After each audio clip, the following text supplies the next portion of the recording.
Going to be broadcasting live here and recording today's session. So we are broadcasting live, and Margaret will be kind enough to join us today.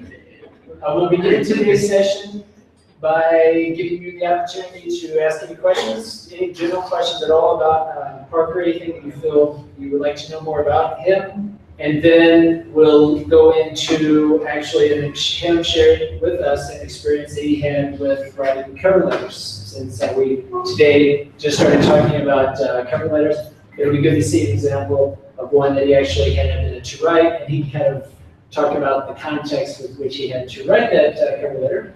So, without further ado, feel free to ask any questions to Parker.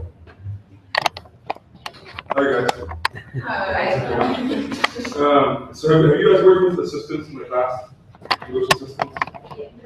Wendy and Mateo, the last two that were here. You know? So for those of you who don't know, my name is Parker. I'm from the US, I'm from New York, / North Carolina. And I'm here for the academic year to assist with English teaching coursework.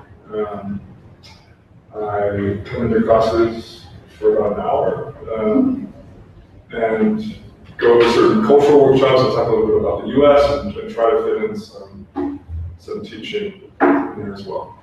I graduated from college last year. I studied anthropology, so I didn't study English, but I think I'm well practiced enough to help out a little bit. Do you guys have any questions about me or my work or what I think about studying things? Yeah, what do you think of what I was doing? I like it a lot. Why? Why do I like it? Why do you like it? Me? Yeah. Because do you like it? Yeah, sure. Because of the people, because of the bars, because of the places. Yeah, but I think because it's really safe. It's really safe. Safe, yeah. Right. Really safe and Yeah, that's the one I've never heard about what was going into this. Because when we applied to this program, we just applied generally to Mexico, and then Mexico and the US ended up placing us. So my stated preference on the application was, I think I put 3 states down. I wanted to go to Oaxaca or DF or Zacatecas. And they kind of like averaged out that and put was coming. But yeah, I think it does feel very safe, which I appreciate. It's very clean, which I also appreciate. It's also a different Mexico than I've ever seen before. I've traveled kind of a lot in the South. So I know the South, but I don't know anything about the culture out here. And so it's all very exciting. And I live downtown. I love downtown. It's great. So yeah. Any other questions? Anything? It's good to get to know each other a little bit before we jump into the stuff. Yeah.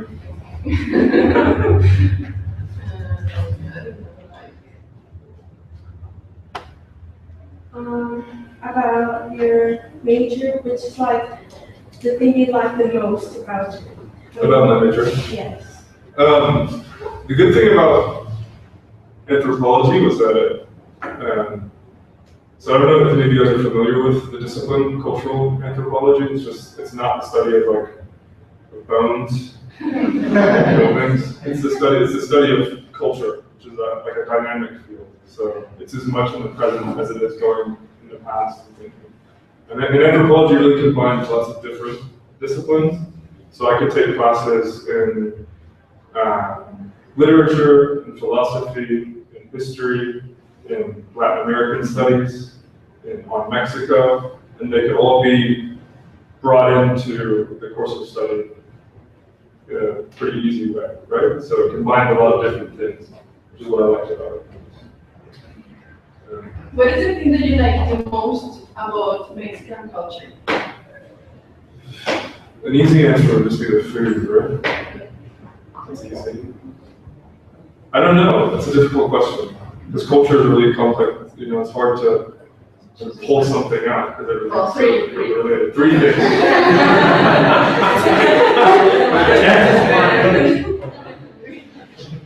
I like the food, of course, yeah. I like Mexican hospitality. I like how kind and welcoming people are.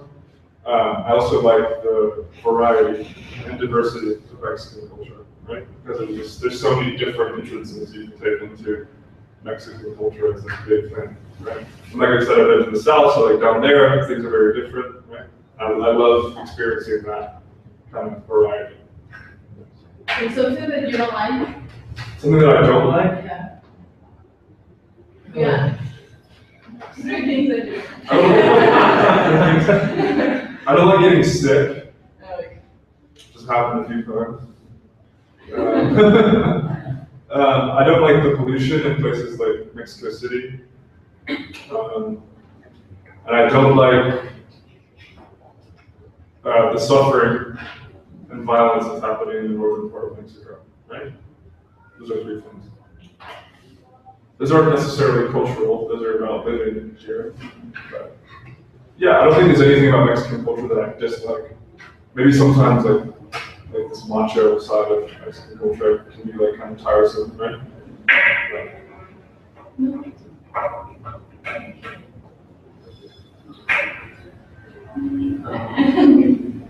What about your Spanish? My Spanish? I think my Spanish is pretty good. I can hold a conversation. Okay, tell us something in Spanish. We only speak English here. Sure. A little bit of Spanish. I don't know. As long as we have just a little bit of time for the cover letter. Yeah, we can speak a little bit of Spanish after class. Or actually, we can't because I have to go. Well, for example, I'm taking a class at the university in Spanish right now. I'm taking a class in Letras. Right now? Yeah, it's at 11, but it's on Mexican literature. So I can speak enough Spanish to understand how to read and listen in that course. So that's okay. I can get around. I say my Spanish is probably like a little bit worse than your English, maybe like this. Because I took a lot of classes in school and I lived in Mexico. I've had the chance to, but it definitely could be better. Shall we get on to let's get on to the cover letter. Yeah. So you guys are you've been writing cover letters for how long? How long have you been working on this for? What? 30 minutes? 30 minutes, okay. Oh, get it? Yes. Yeah. It's pretty tough.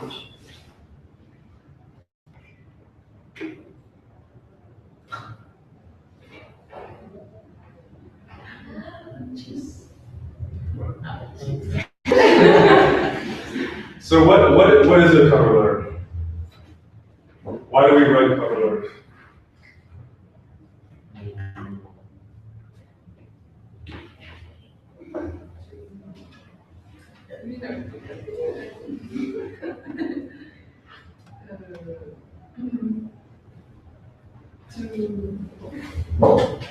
To ask for a job.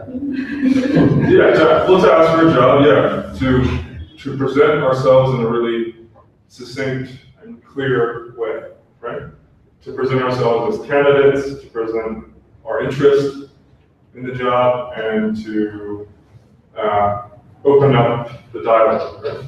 So there's a lot of different reasons that we write these.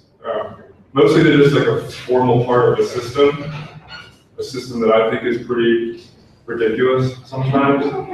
We have to present ourselves like this, and we have to actually like sell ourselves as if we're on the street selling a product. You know? But yeah, it's a necessary annoyance and evil. This is a cover letter that I wrote for a job at New York University in Abu Dhabi. Abu Dhabi is in the UAE. Does anybody know where that is? The Arabian Peninsula, Saudi Arabia, UAE, Qatar.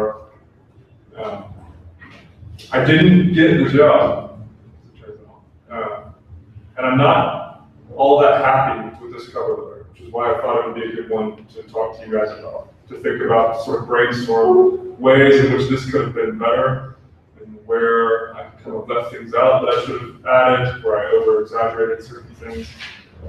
So these headings here are not a part of the cover letter as it was sent. I put these in after the fact to kind of emphasize a structure that I used when writing it.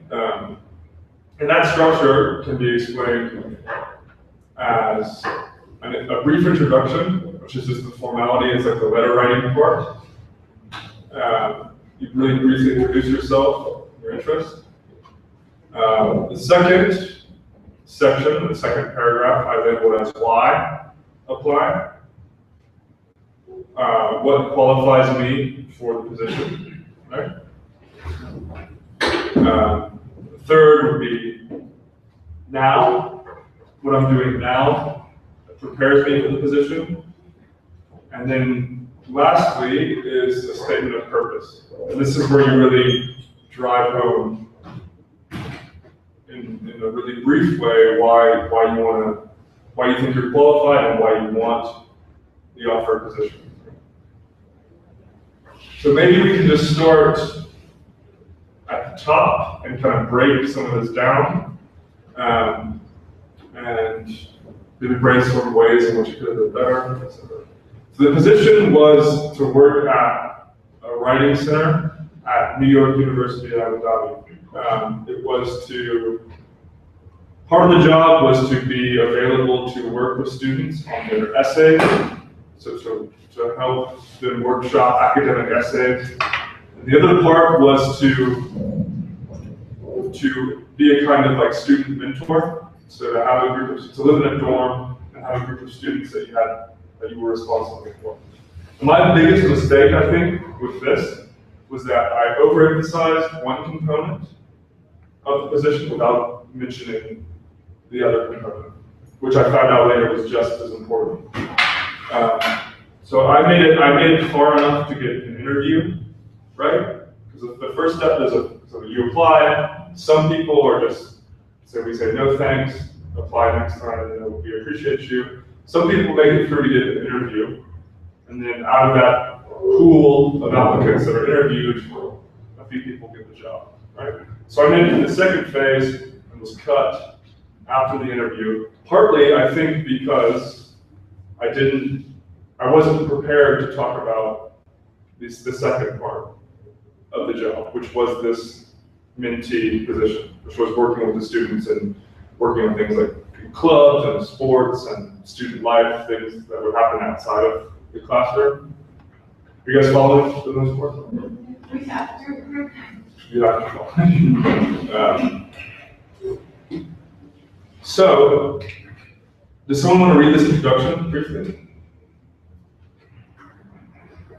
Okay, all right, I read it. I am ready with enthusiasm to apply for the Global Academic Fellowship. I believe that my unique background as a writer, tutor, and student qualify me for this position. Okay, so if this is an introduction which presents the different parts and components of the cover letter, what's missing?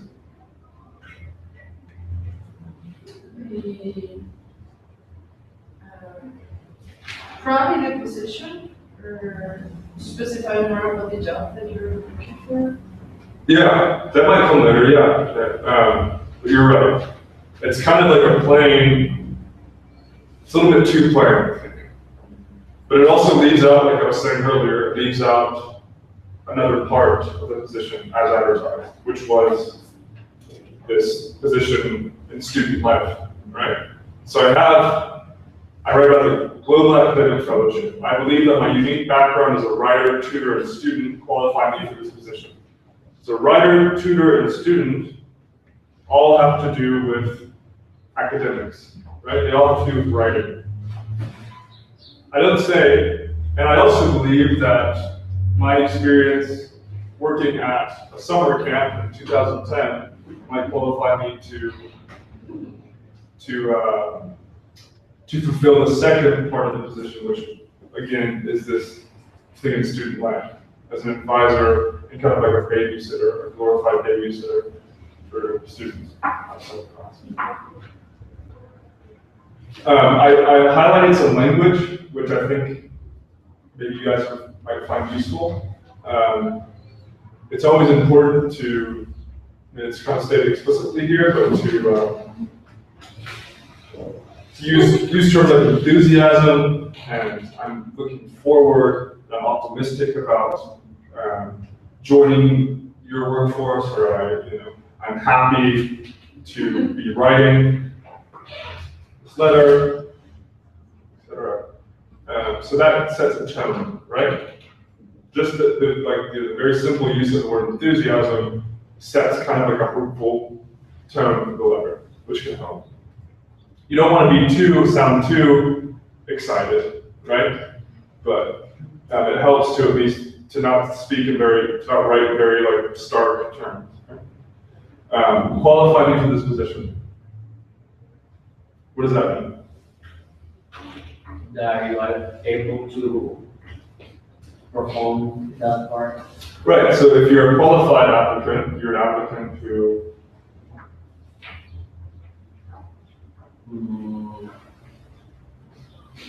will be able to perform. Yeah, to be able to perform, I know the position that Right, yeah, exactly. Let's move on to the second part. Why apply? Does someone want to read this as well?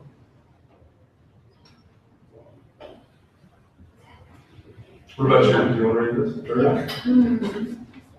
I'm attracted to the Global Academics program for a number of reasons, but particularly for the combination of hands-on to drawing work and the time and space provided for the pursuit of the recipient's own writing project, creative or critical.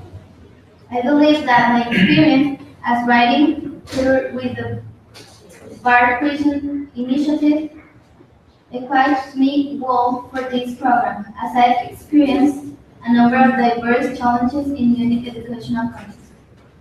Right. So even hearing you read this, I definitely want to change certain things about the way that I structured this paragraph. This is something that we talked about last week. You have to read these things aloud. You have to read them aloud to yourself. And even better to have a classmate read them aloud to you. A classmate or a teacher read them aloud to you. Because you start to notice things like when you only have a page worth of space, pacing and tone and rhythm all become very important, right? If you have a limited amount of space, you want to be as effective as possible with that limited space. And if the person who reads this ends up noticing bad punctuation, or there's a confusing kind of like flow in the paragraph, then you're going to want to fix that, right? And sometimes if they get frustrated, or if they identify bad writing, or if you bore them, then they'll just stop reading and go on to the next one, right? So here I introduce another part of the fellowship. So here, in the cover letters, again, you have limited space, and so you emphasize, or you privilege, is there another term, to privilege? What is to privilege something over something else? To privilege. To make something more important. To make something more important, right? So there's a hierarchy of things here, right? Ones that I'm emphasizing over others in terms of my interest, right? So I still haven't said anything about what? Yes, I haven't said anything about this very important component of the fellowship, which is to be a mentor to the students. I'm still talking about myself, essentially, right? And if I could interject here, what parts, because we just talked about 6 components of the cover letter that we want to try to include for our assignment. Of those 6, which one is he addressing now at this moment? That maybe he didn't feel he included? Why they should pick him. Why they should pick him? Oh, that's right. Sorry? Or made them like you. Before then? Yeah, he stated why they should be here, but not telling them why. Well, what's before that section? State job. Why you picked him? Yeah, why he take the role. Yeah. Oh, what In the sense that what, so he talks more about aspects of, in this case, the Global Academic Fellowship, aspects that attracted him to that position, before he talks about himself per se, right? It's more about talking about them first, right? Is that kind of what you're? Yes. Yeah. So that, see that, so this is what I think he's referring to here, where, and that we would also try to think about, and even maybe have to do research to see, okay, what is it exactly of this job or position that attracts you? Because you also at the same time say a lot about you yourself, right? Okay. Yeah. Yeah, you really have to be ready to find detailed information about the position you're applying for and include it, to let the committee know that you're familiar, that you're acquainted with what you're applying for, right? Because cover letters also, you could write one cover letter and change maybe a few sentences and submit it to 20 different places, right? But you obviously don't want to do that. You don't want to sound like you copy and pasted something from the internet, just put in your name and the name of the position you're applying for, and maybe change a few verbs, right? The thing here is that I say, what really interests me is the fact that the recipients, the people who get this fellowship, have a lot of support and time to work on their own projects, right? I say creative or critical, so in this case it would be writing. So have support from the faculty and institution to do research or to write, So I'm mentioning something that I don't necessarily have to, but that might help my chances, because I'm showing them, like, look, I know why this would be good for me. I've done my homework.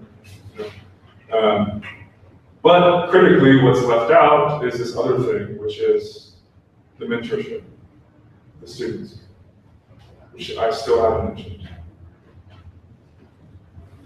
So now, this is where,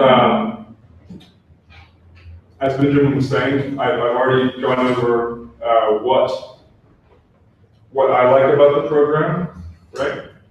Why I want the position, and there's a bit of that here as well. I believe that my experience as a writing tutor with the Water Prison Initiative equips me well for this program, as I've experienced a number of diverse challenges and unique educational contexts, including this one. Right? So the end of that paragraph leads into me. What I'm doing now, and why I think I'm qualified for the position. Will somebody read this? Currently, I'm pursuing a BA in Social Culture and Anthropology through Bard College in New York State and expect to graduate in the spring. Alongside my official course of study, I've taken a number of classes in creative writing and have worked closely with my college writing faculty in developing my skills as a writer. Enclosed is a letter of support from my formal advisor in writing, the director of the creative writing program, the writing program at Bard, which should highlight the complementary nature of my academic and creative interests. Okay. So what's happening here?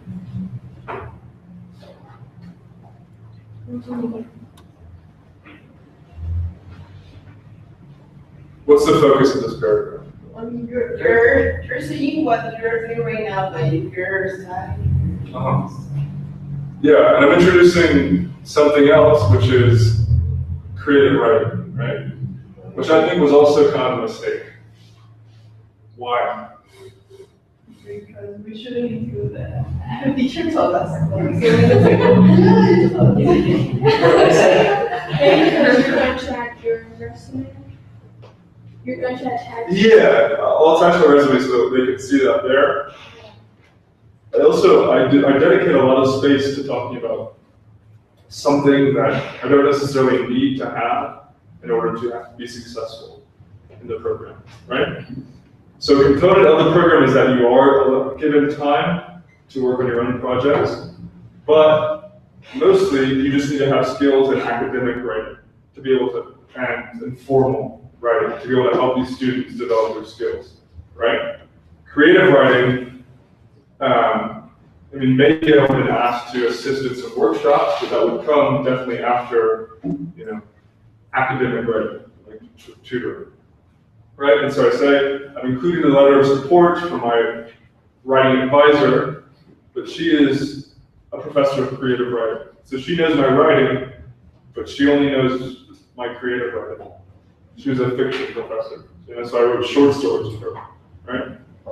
So this is also, I think, a mistake.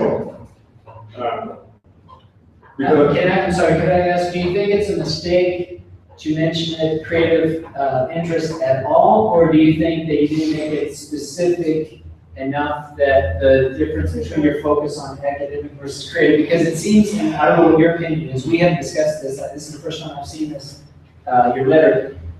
Do you think it's important to find that balance between adding things about yourself that maybe go beyond the actual job, but also not distract from your strengths and the actual job itself? yeah. Or is it better just to talk about only what the job pertains? No, I mean, returning to this, it's like, I think that me stating my interest here, the pursuit of recipients' own writing projects, creative or critical, implies that I have some interest in creative writing enough, right? And that kind of goes outside of the job, right? I think that here is where I kind of go overboard, including something that should really be in my statement of purpose and not in my cover letter, right? Here is where I could have had the chance to write something directly pertaining to, you know, what the people are, what the committee is looking for. So here I could have said something about my experience is like working with young people and why they're qualified to help out with student life or this mentorship, right? Instead, I kind of go off on this tangent about creative writing and try and kind of boast about, you know, I've had this experience in these creative writing classes, when probably at this point, the people reading this letter are like, we don't really care, this is something that should go on in the longer statement of purpose or the personal statement, right? Because usually, I mean, cover letters, in most cases, at least like when you're applying for academic jobs or, you know, fellowships or that sort of thing, they are required alongside other essays, other longer essays, where you can put much more detail, either personal statements or statements of purpose, right? Where you write a lot about yourself. The cover letter is kind of just like the skeleton of a statement of purpose, allowing you in very formal English to write why you want the job or the position and why you're qualified for it. Okay, so here is my statement of purpose. And some people might decide to put this up at the top or elsewhere, but for me, I put it at the end, which for some people is the most logical place to put this. Does somebody want to read this? I am extremely excited about this program and would love to spend a year working as a writing tutor at the same time as also pursuing my own writing project. As I stated in my application, I am particularly interested in the opportunity to study such an interesting and complex city from an anthropological perspective. I hope you will give me the chance to meet with you in person and talk further about the contribution I know I could make to your program. Okay. So there's some ugly English here, but I think you guys get the point. What's happening in this paragraph? You are given like your reasons, Mm-hmm. like why do you want to, well, that they give you the opportunity. Yeah. Also, you know, it's like a statement. It's declarative. It's me saying, I want this, right? So here, this introduction, I'm writing with enthusiasm, is answered at the end with excitement, right? So there's kind of symmetry there, right? Because I say at the beginning, I'm writing with enthusiasm, I'm very excited, but I would love to apply. And then I kind of go off and talk about the program and talk about myself. And you kind of lose that speed, right? So to get it back, I say I'm extremely excited about the program. I would love to spend a year working as a writing tutor. And at the same time, pursuing how to write that differently. Right? This here is the kind of language that is expected of you in a cover letter, right? I hope you will give me the chance to meet with you in person and talk further about the contribution I know I can make to your program. Right? That, it's kind of like a request, right? It's like a request for trust in the applicant and a request to talk further, right? And I don't think I'm that good at cover letters, but cover letters usually need to include a lot more stuff, like sentences that sound like this, right? It's really formal, you really have to kind of prove that you know the lingo, that you know how to address these people respectfully, you know how to present yourself in professional terms. So this is where it all comes from.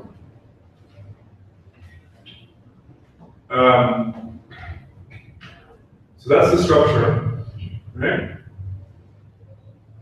Does anyone have any questions about what we've gone over? Or any general questions about cover letter writing?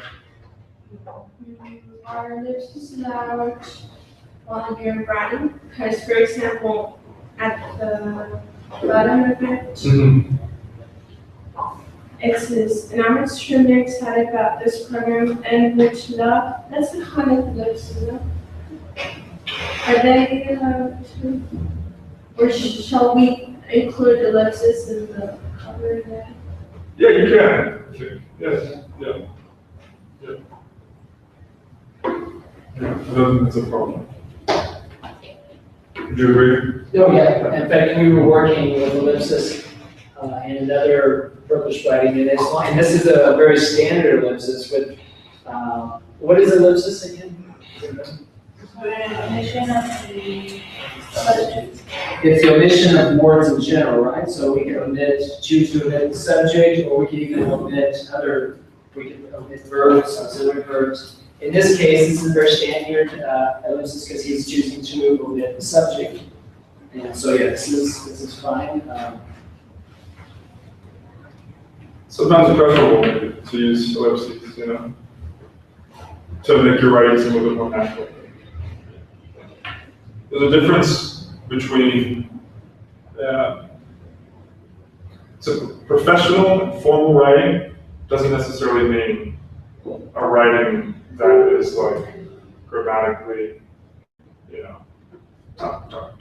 perfect, like part and parcel, little pieces of perfect grammar, right? You want to sound professional while at the same time sounding natural, having a natural voice.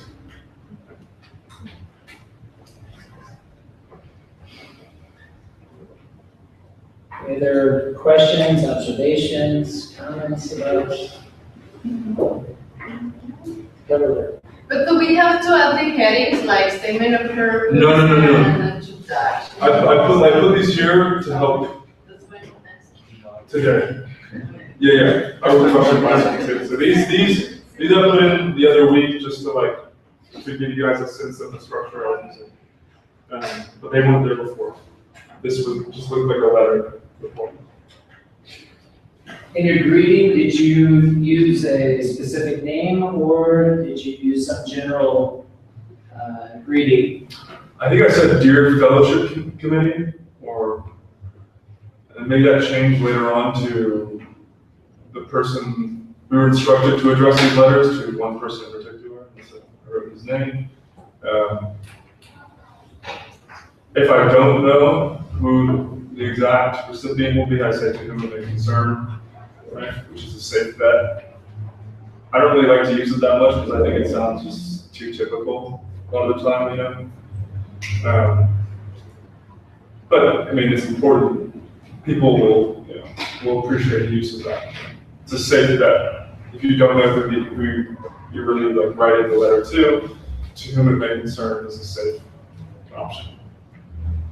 And I think it's the most typical option as well.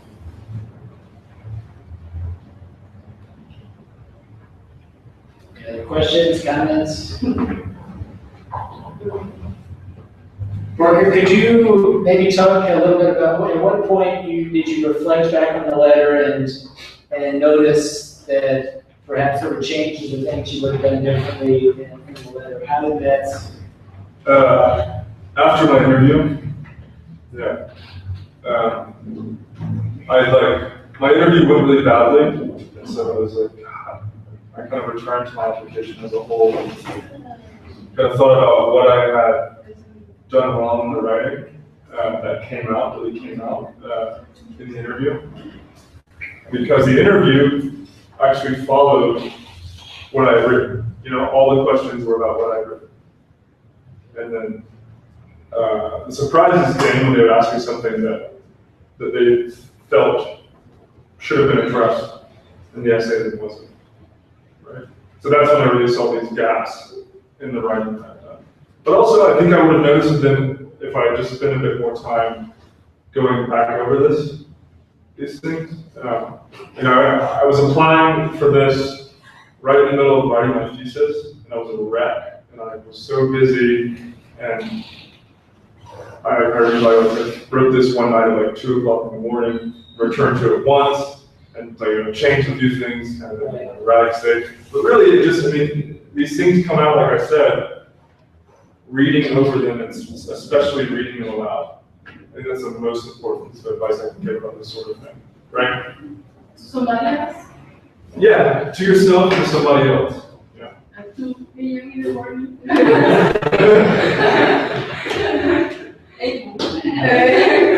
Well, 2 or 3 o'clock in the morning, you kind of split into multiple cells, right? So you can have a dialogue there. Yeah. I was saying this kind of before, but because this is really at its core a letter, letters are things that are dictated, right?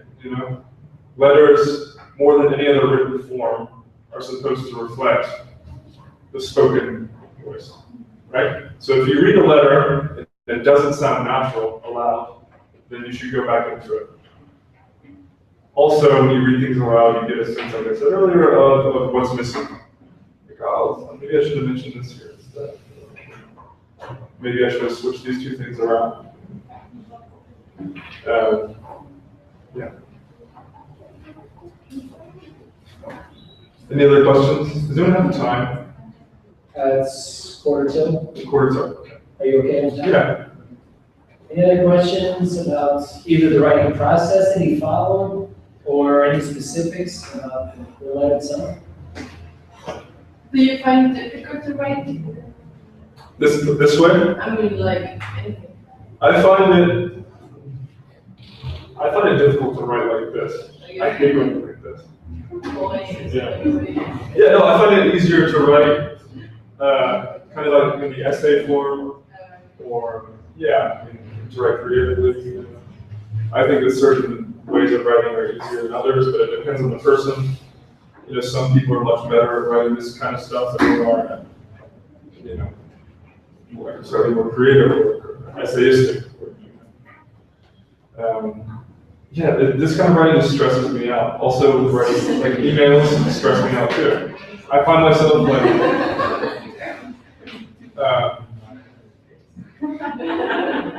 I don't often reread my emails before I send them, but then I go back into my send file and look at some of the stuff that I've written. It's, God, what are you doing? There's a type of language that we use when we write this way that's different from our natural way of speaking. I wouldn't, if I was talking to you guys about applying to this program, I wouldn't, use language like this necessarily. I think it's necessary. It's a necessary way of writing. So we need to practice. I don't necessarily enjoy it. It's kind of like soulless. And it's like you have to really. I don't like to. I said this at the beginning of class. I don't like to sell myself. I don't like to list the reasons why I, of all people, deserve this wonderful opportunity. Right? Because oftentimes I don't believe it. It's like oftentimes like I feel like there's probably a better applicant out there.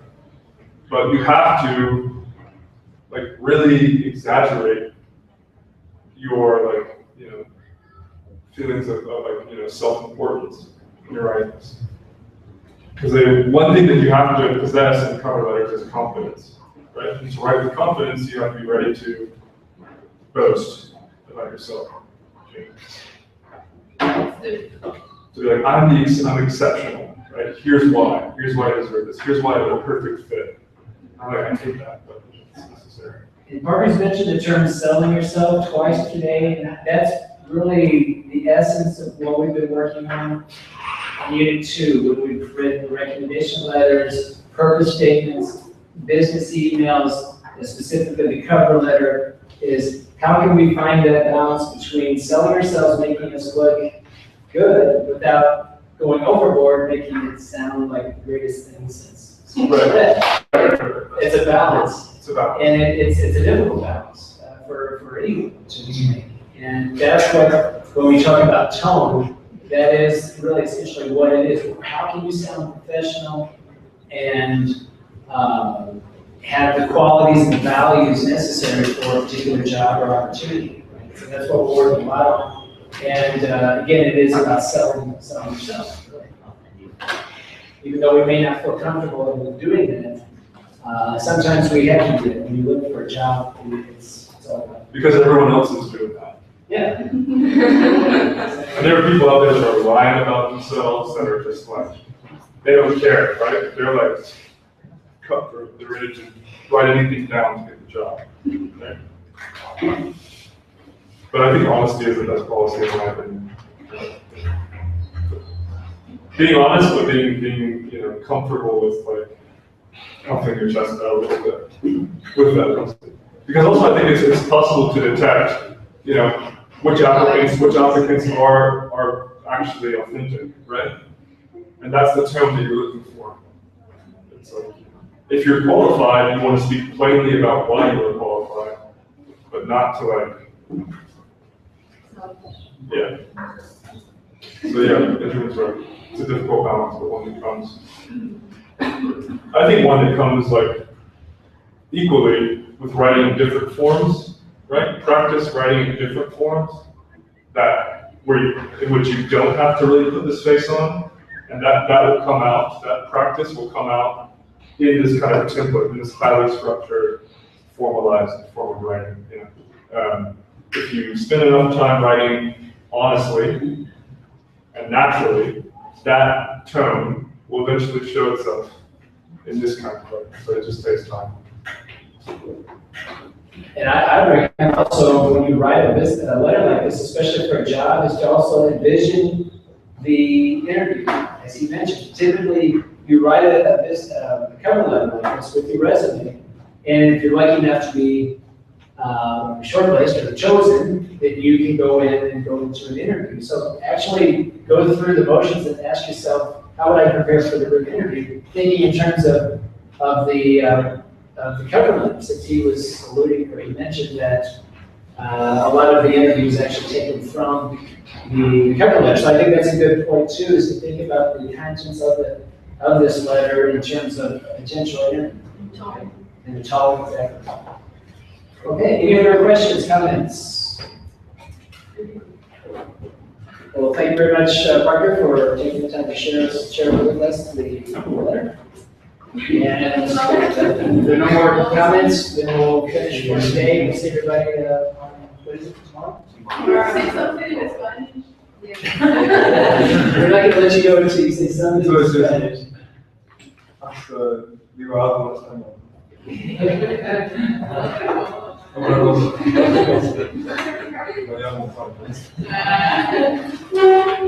Gracias.